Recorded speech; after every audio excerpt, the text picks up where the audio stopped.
отвалить. И мудрый говорит: каждый костер когда-то догорит.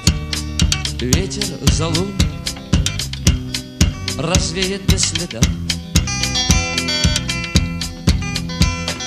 Но до тех пор, пока огонь горит, каждый его по-своему хранит. И если беда, и если холода,